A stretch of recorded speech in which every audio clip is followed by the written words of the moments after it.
সমুদ্রে বসবাস করা পৃথিবীর মধ্যে সবচেয়ে বড় ও ভারী প্রাণী হল নীলতিমি। একটি নীলতিমির দৈর্ঘ্য ৮০ থেকে ১০০ ফুট পর্যন্ত হয়ে থাকে। তবে এখন পর্যন্ত সবচেয়ে বড় নীলতিমির দৈর্ঘ্য রেকর্ড করা হয়েছে ১০৮ ফুট এবং তা ছিল পৃথিবীর সবচেয়ে বড় প্রাণী। একটি প্রাপ্তবয়স্ক নীলতিমির ওজন সাধারণত ১২০ থেকে ১৮০ টন পর্যন্ত হয়ে থাকে, যা ২৫টি আফ্রিকান হাতির সমান। হৃৎপিণ্ড। নীলতিমির হৃৎপিণ্ড পৃথিবীর যে কোনো প্রাণীর মধ্যে সবচেয়ে বড়। একটি নীলতিমির হৃৎপিণ্ডের ওজন প্রায় ১৮০ কেজি এবং এর আকার একটি ছোট গাড়ির সমান হয়ে থাকে। একটি নীলতিমির রক্তনালী এতটাই প্রশস্ত যে এর ভেতর দিয়ে একজন মানুষ অনায়াসে যাতায়াত করতে পারবে।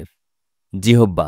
নীলতিমির জিহ্বার ওজন প্রায় ৩ থেকে ৪ টন, যা একটি হাতির ওজনের সমান।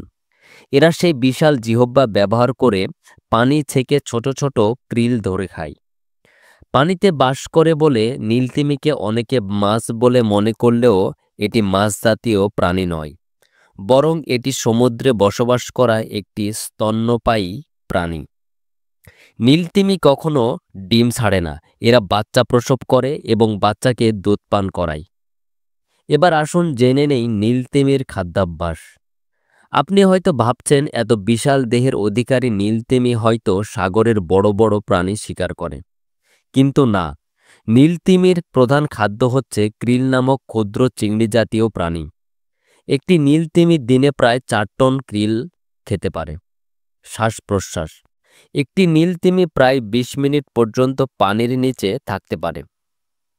শ্বাস নেওয়ার সময় নাকের ছিদ্র দিয়ে এক বিশাল বাষ্পের ফোয়ারা ছড়ে দেয়, যা প্রায় ৩০ ফুট পর্যন্ত উঁচুতে ওঠে। নীলতিমি পৃথিবীর সবচেয়ে জোরে ডাক দেওয়া প্রাণী। তাদের ডাকের আওয়াজ প্রায় ১০০ কিলোমিটার দূর থেকেও শোনা যায়। বাসস্থান। নীলতিমি প্রায় সব মহাসাগরেই পাওয়া যায়। আর্কটিক থেকে শুরু করে অ্যান্টার্কটিকা পর্যন্ত নীলতিমির বসবাস, এবং শীতকালে এরা বাচ্চা প্রসবের জন্য গরম অঞ্চলে চলে আসে। নীলতিমি একবারে একটি বাচ্চা জন্ম দেয় এবং বাচ্চাটির জন্মের সময় প্রায় ৮ মিটার লম্বা এবং ওজন ৩০ টন পর্যন্ত হয়ে থাকে। বাচ্চাটি প্রতিদিন ৯০ কেজি পর্যন্ত দুধ পান করে। পৃথিবীতে একসময় লাখ লাখ নীলতিমি থাকলেও মানুষের অতিরিক্ত শিকার, সমুদ্র দূষণ ও শব্দ দূষণের কারণে নীলতিমির সংখ্যা এখন মারাত্মকভাবে কমে যাচ্ছে। বর্তমানে এরা বিপন্ন প্রাণীর তালিকায় রয়েছে। নীলতিমি শুধু পৃথিবীর সবচেয়ে বড় প্রাণী নয়, এরা আমাদের সমুদ্রের ভারসাম্য রক্ষা করতেও গুরুত্বপূর্ণ ভূমিকা রাখে। যদি আমরা প্রকৃতির রক্ষা করি, তবেই এই বিশাল প্রাণীগুলো পৃথিবীতে টিকে থাকবে। নীলতিমি আমাদের পৃথিবীর এক অনন্য সৃষ্টি। একে রক্ষা করা মানে প্রকৃতিকে রক্ষা করা। এমনই চমকপ্রদ তথ্য ও রহস্য জানতে আমাদের পাবলিক ভয়েস চ্যানেলটি সাবস্ক্রাইব করুন। ধন্যবাদ সবাইকে।